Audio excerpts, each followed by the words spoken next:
Hi, so I wanted to talk to you guys today and start a series about spiritual awakening. And mine was very traumatic in the beginning. And it started for me in 2013.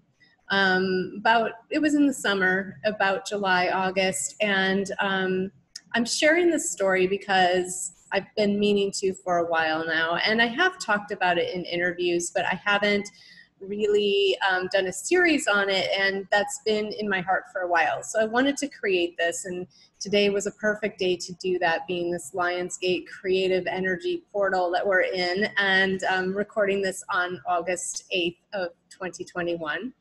And so I really wanted to do this today. So this is part one of spiritual awakening, and many people are going through spiritual awakenings right now in the past year and a half, ever since the events of 2020 began, and many of them have had traumatic awakenings because they've been in a much lower frequency consciousness up until the events unfolded last year. And so because of that, I really felt it was important to share my story. I'm not attached to my story anymore, but I am grateful for it because I do believe that it's helped me bring myself to the point I'm at and really expand my own consciousness so I could help other people during this time. And I was being shown that a long time ago that I was here to help, but I didn't understand what I was seeing. The visions that I was getting and things in meditation. And like when last year happened, all of a sudden it all made sense. So my story is, well, first let me introduce myself. I'm Kristen Valus. I am a quantum numerologist and wealth expansion coach. Basically, that means that I use the tools of numerology and universal laws and self-mastery and emotional mastery to help people understand who they are, what they want, why they want it, and how to create it for themselves and partner with the universe in that co-creation. So that's what I do, and I help people really receive in wealth in all of its forms, you know, whether it's health, love, relationships, money, and living their purpose and consciousness expansion, and really just getting joy out of life, because that's ultimately what we're here to experience. So that's what I do. And one of the ways I want to do that is to share my story about how I was in a cult.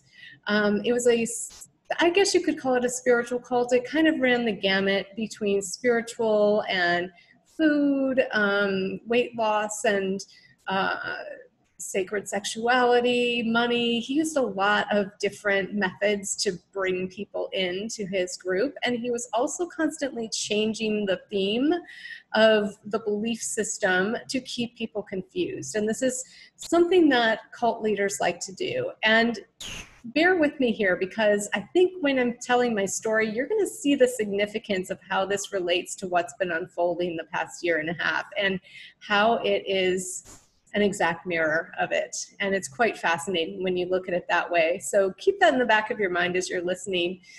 So this cult leader, he was based in downtown LA. He's dead now. He died of a ayahuasca overdose, heart attack induced by it. And he was very much abusing that plant medicine. That's a whole other video. But anyway, so it's a relief to me that he's gone. But it wouldn't even be an issue now at this point with where I'm at in my consciousness and my awakening. But anyway, so he kept changing the themes. He kept creating confusion and fear and more and more dependence on him for people to know what to think and how to react and how to feel and, you know, what to believe. What was the truth and all of that. You know, I know in my own journey with him, I was with him for 3 years, and, you know, I got sucked in really quickly into the inner circle, and I didn't know at the time, but I had just entered into the cult unknowingly when he had just lost a whole bunch of people. And so when that happened, he needed to replace that inner circle really quickly, because those were his worker bees. So any cult leader will extort the people closest to them for all kinds of things, including slave labor, including money and sex,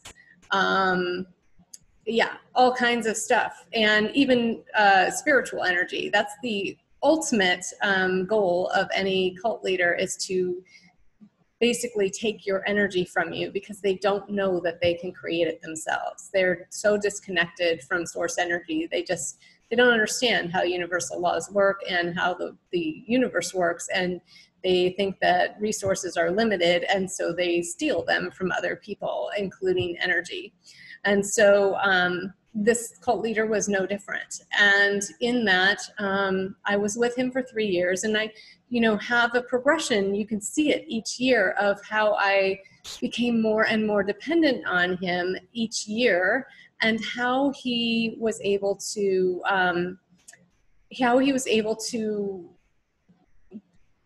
convince me, manipulate me. And of course, I accept full responsibility. I allowed myself to be manipulated. I chose that route, even though he used a lot of interesting tactics to brainwash and all of that stuff, and gaslight and everything. But, I know on a higher level, I signed up for that experience, and I'm grateful for it now. I'm glad I did, because, again, it led me to a spiritual awakening earlier, before all of these events happened in the past year and a half, so that I could actually understand what was going on when it happened, and really help other people through it. So I know I chose this for a reason, and we played our roles brilliantly. Him the bully and perpetrator, and me the victim, and it was beautifully played. So, that having been said, my awakening happened in year 3, and I was about 2.5 years in, and I started having an awakening. And it was because of trauma caused by him, an experience with him of being raped, of having a concussion that was brought on by being persuaded to use way more marijuana than I could handle. I wasn't a drug user, and so when I was pushed to keep smoking for some ritual he dreamed up, I passed out and conked my head on the concrete. And so anyway, that started everything, because it obviously injured me more than I knew. And we never sought medical treatment for anything, because, you were supposed to believe God would heal everything. And so I don't even know the extent of what happened to me, but I do know that, I started having memory issues, and I started acting funny. And then I would say it was about a month later, and I experienced this rape incident with him that triggered a complete dissociation for about 5.5 weeks. And I, basically had a psychotic break. And that was the very first time that I became aware of the 5th dimension. And for those of you who may be watching that don't know what the 5th dimension is yet, that's okay. You'll start to learn more about that. And you can, watch my channel. You can also look it up and watch other people's information on it. But it's basically a level of consciousness. And it's a level of consciousness where most of the world is in a 3-dimensional consciousness, which is just a lower frequency vibration. And the 5th dimension is a higher frequency vibration, and it's basically 528 hertz is the frequency, and it's pure love. And that is the frequency that we are shifting into right now collectively. And everybody's at a different phase of that shift right now. And so the people who are still at those lower frequencies are still experiencing a lot of pain and suffering. And we'll talk about how that works. So the awakening process, the first step is awareness. And so in that, in that psychotic break, I started to gain some awareness that there were things that he was keeping from me, or not telling me, or maybe he wasn't conscious of. And I, started asking about the fifth dimension, and he, yelled at me like, you can't even handle the third dimension. Why are you concerned about that? And, kind of just to get me distracted so that I wouldn't look into it anymore. And I didn't for quite some time, years actually. But that was the first time that I became aware of that existing. And so it was interesting because I was, really quite dissociated at the time. And then once I gained some stability again, I came back into my body. I felt safe enough to do so because I had separated physically from him. And so I got some space between us, even though we were still communicating all the time via text and everything. It helped to get that physical distance. I was staying somewhere else. And so I wasn't seeing him physically, and that was a huge thing for me. It helped give me some stability. But then when he allowed me to rejoin the group events and things like that, I started slipping back into deeper and deeper levels of dependence on him, and probably even more so really because at that point, because I had had the psychotic break and he was twisting around, what happened to me when I would ask him, to help me understand. And so I had no faith in what I was thinking, feeling. I had no faith in my ability to make any decisions whatsoever. And I became really even more dependent on him than I was before the psychotic break. And so that was not a good thing. But ultimately it was because it caused me to have a big spiritual awakening towards the end of the year, because he made a mistake, and some women who he had been leading on besides me about having a romantic relationship with them, secret ones, he had been leading on probably at least 20 women in the group, and none of us knew about the other because he would make everyone keep it secret for obvious reasons. And he would create such a mistrust among us with each other that we would only trust him. And so even when we did have conversations with each other, we wouldn't share that kind of information with one another because no one trusted anyone else except for him. And, that's because he was constantly creating dramas between us. And so just creating a lot of separation. Any of this ringing like, oh, wow, that sounds like what was happening last year and this year in a big way? Probably, if you have any awareness about it. And so, and if you don't, you'll start to see it. But there is a direct correlation to the formula. Every cult leader has a formula. And so, so he made a big mistake, and someone started talking to another person. And then someone else started talking to that same other person, because there was one person in the group who, she was one of those people that everybody likes and trusts. And she was kind of like a maternal caregiver type of personality.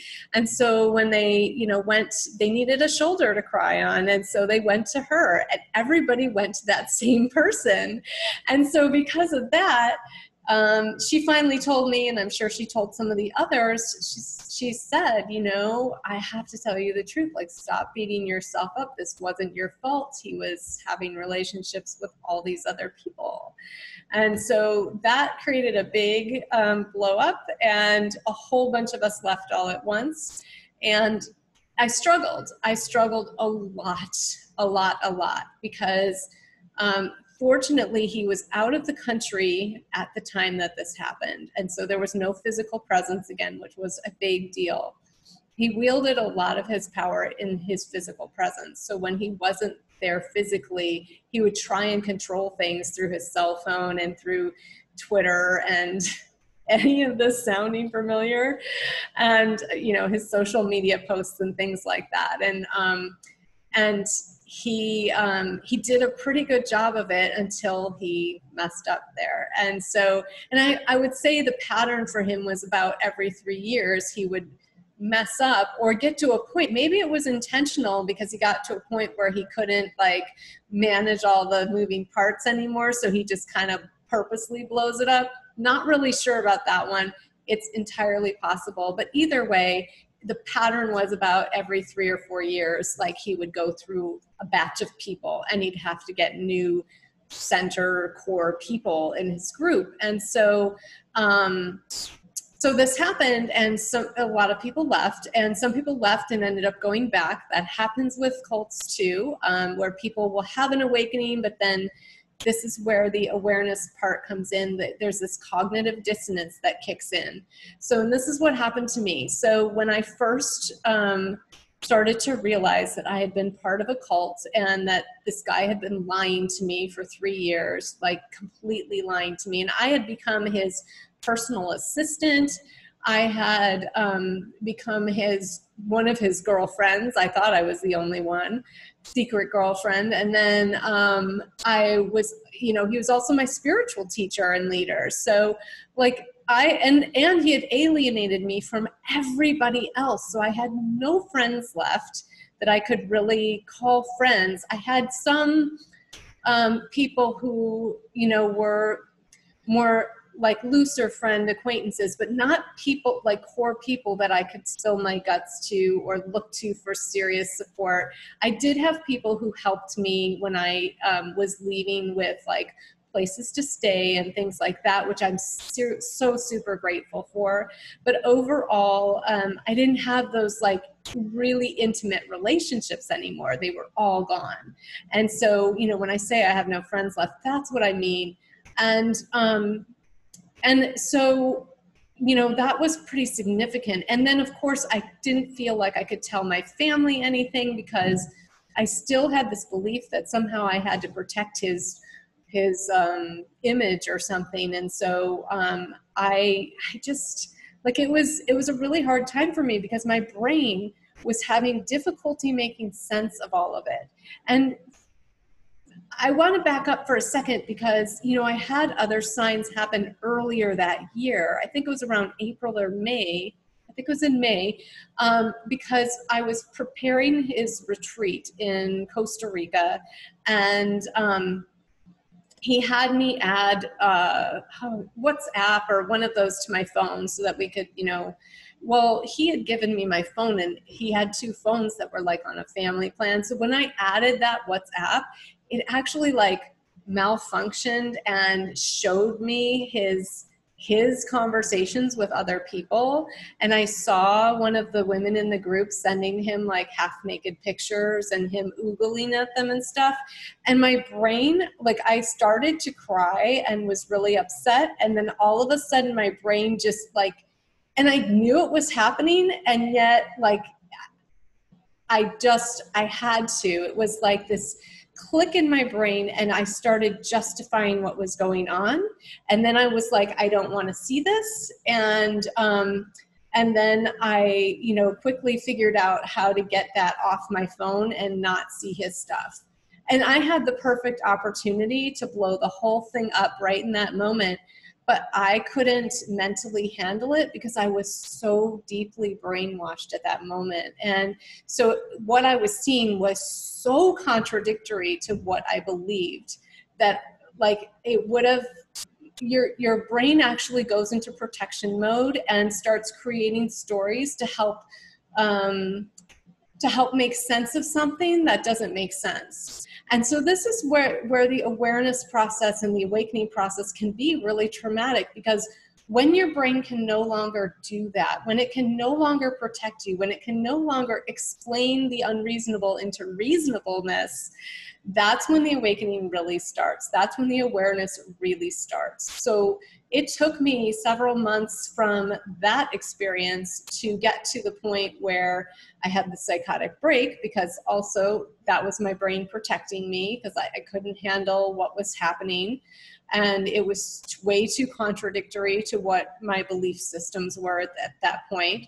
And then when I came out of that and went back in deeper into under his control, that's what can happen to somebody in the awakening process. It's a lot of this like rubber band effect, right? You have the rubber band stretched really wide. There's like information that comes in and then it snaps back because it's too much all at once. And so, so there's this, you know, reversal into deeper into the brainwashing, I guess, for lack of better understanding.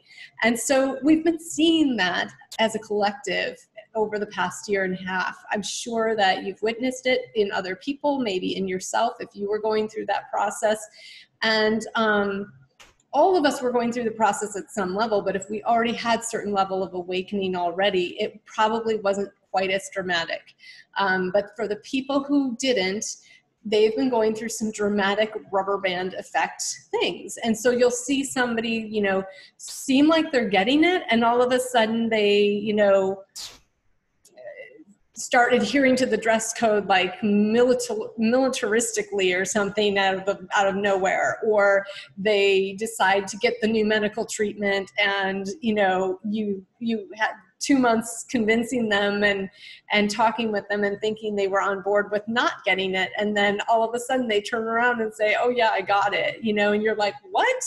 So that's what's happening with people. And I think this is really important to understand so that we can have a level of compassion for others and also for ourselves, because whether you're going through it yourself or you are witnessing it in those that you love around you and perhaps being angry or frustrated with the situation, it's really important to understand what's happening with the brain and how shocking some of the stuff that's been coming forth has been to many people. There's been a lot of really shocking stuff coming out, and that's just like in the more of, I don't want to say mainstream, you still do have to tap into some alternative source to find out the truth these days, but there's enough information out there to shock enough people into, you know, this state of cognitive dissonance that, you know,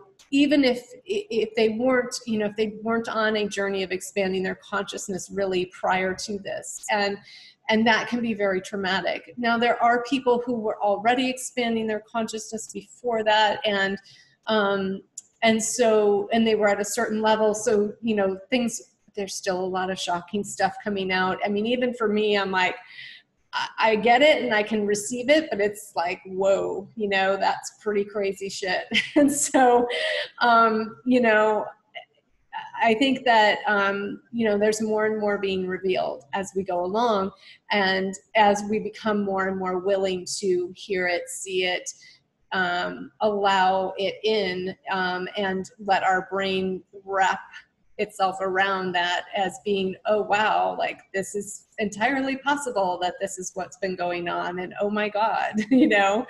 So there's been a lot of that, and so that's that stage of awareness, and it is the first stage of awakening. And there's, you know, we constantly are going through the cycle of divine timing, which is the way the universe works, and we go through it whether we're aware of it or not. But this is the first stage of a divine timing, is awareness. And so that's what it's like. You know, so what happened to me then after, you know, I had the first experience with the WhatsApp messages, and, you know, my brain just totally had to explain it into reasonableness. And then a few months later, I had the psychotic break, and then it was 2 or 3 months after that was when he made the big mistake, and there was that, you know, big blow up, and a lot of people left. Well, so my process in that, because that happened around November of 2013, and my process, again, I went through the cognitive dissonance for a few months, but this time I could no longer go back. I really couldn't, because I just knew too much at that point, and my experiences were such with him, and he made additional mistakes during that time. He might have been able to pull me back in if he hadn't been so angry. But he was really angry, and he acted really crazy, because a lot of people were, leaving en masse at once, and he was trying to, control it all. Does this sound familiar at all? Because that is what's happening right now, and what we're seeing in these governments around the world and medical experts and all of that.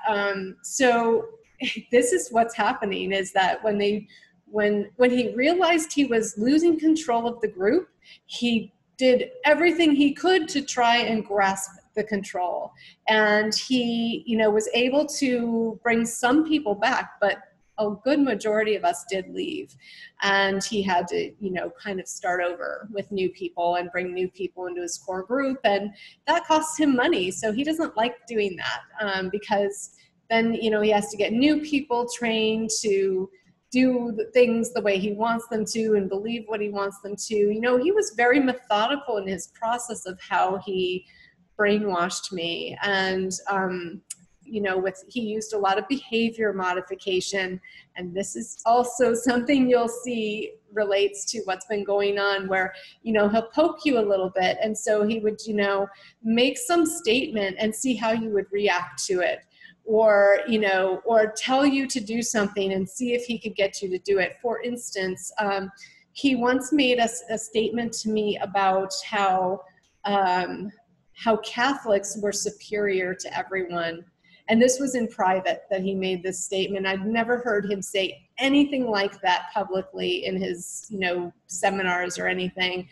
And he did it in a way where I was leaving his apartment after a one-on-one session with him, and he put his arm across the doorway to prevent me from leaving. So it was really thought out. He knew NLP, he knew behavior modification, he knew all these techniques of how the brain worked and how to influence people to do what he wanted them to do. And so so he did that, and I felt really weird and uncomfortable. And when I left, I reacted. I started texting him when I got home, and I'm like, what the fuck was that? And I got really angry. And so he knew to back off on that. He was like, oh, okay, I can't get away with that with her, so we'll back off and see, try some other things and see if we can get back to that one later. And he eventually did get back to that one later, and then I was primed to receive it the way he wanted me to and go along with him, even though I didn't believe that really. And so that's what I'm talking about with the behavior modification. Last year when everything kind of started, we're just going to shut things down for 2 weeks, and then it was like, we need to keep things shut down to flatten the curve, and, all of these things that they did, and seeing how people would go along with things or not go along with things. They're still doing that. And he did a lot of that. And so when it was happening last year and this year, I saw right through it because I could see what they were doing. And so it was really obvious to me. But I know that for a lot of people who haven't had that experience in the past, or at least been conscious of it, they wouldn't have understood that. And so, I had a very unique perspective in it from that way. Another thing that he did, let's see, there was a Catholic thing. I'm trying to think. I had the other one. If I think of it, I'll come back to it.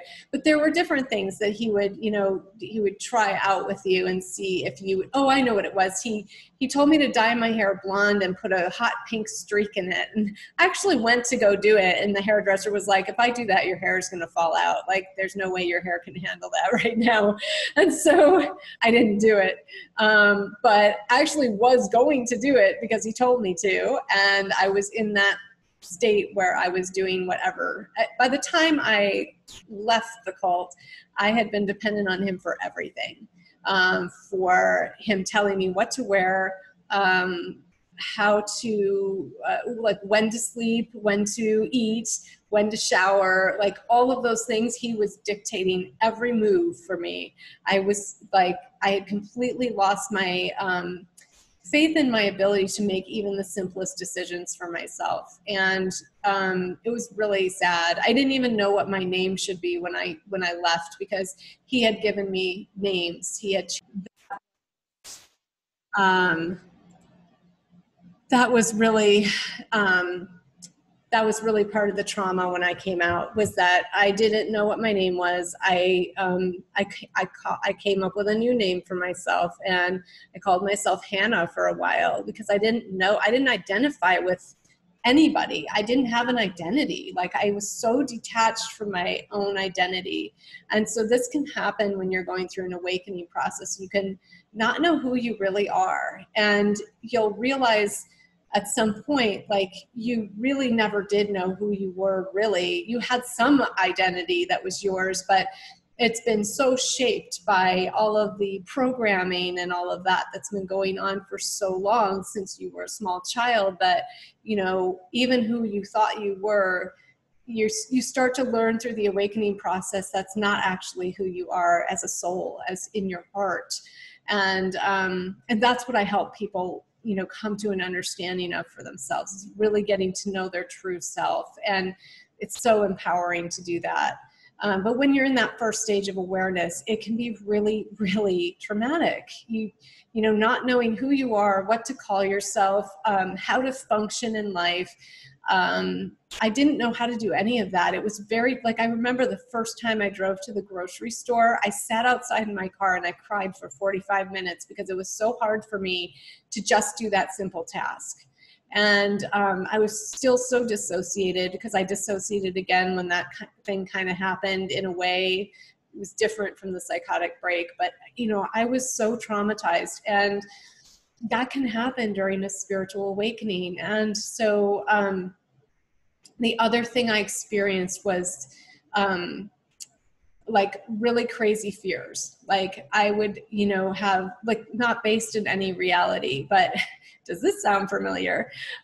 So I would have like the crazy fears that he would be able to come kill me in my sleep, like energetically, and like do all these things. And so I was terrified to go to sleep at night, and I could only sleep during the day because somehow, like, because it was daytime, like that created some safety.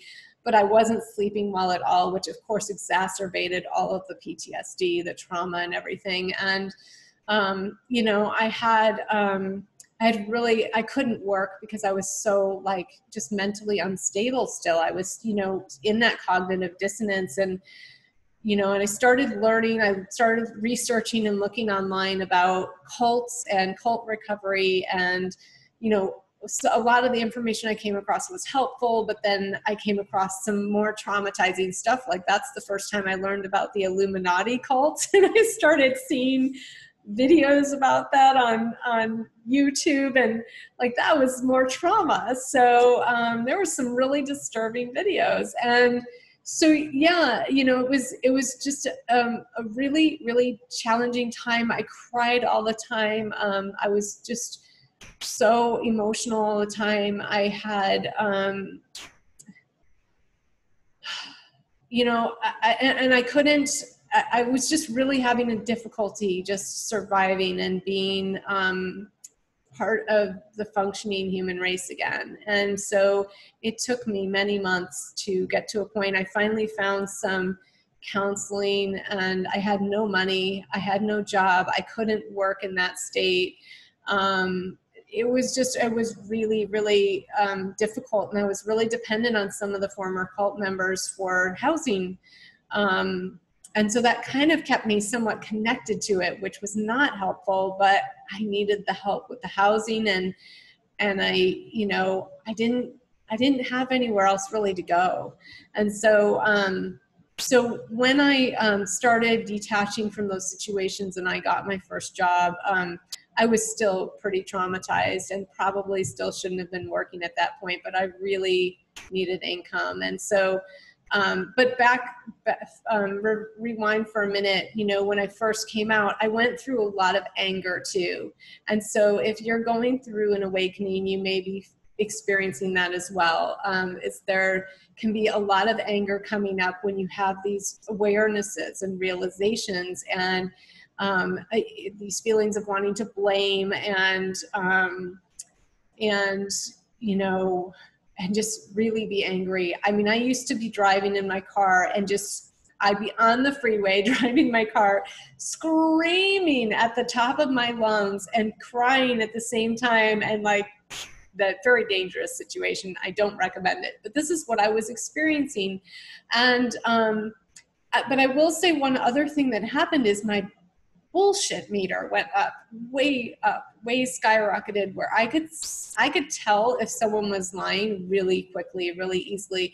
And I would actually start feeling it in my body. I'd want to vomit, or, you know, I would just feel sick. And so, so that was actually a positive side effect, except it was really kind of a hard one to get used to. And I don't have to have such intense responses to it now, but back then I was, because I was so in that fight flight, always running through my body the whole, you know, all the time. I was in this constant state of fight flight, which is the state that most humans are in most of the time now, because that's how our society has been programmed to live.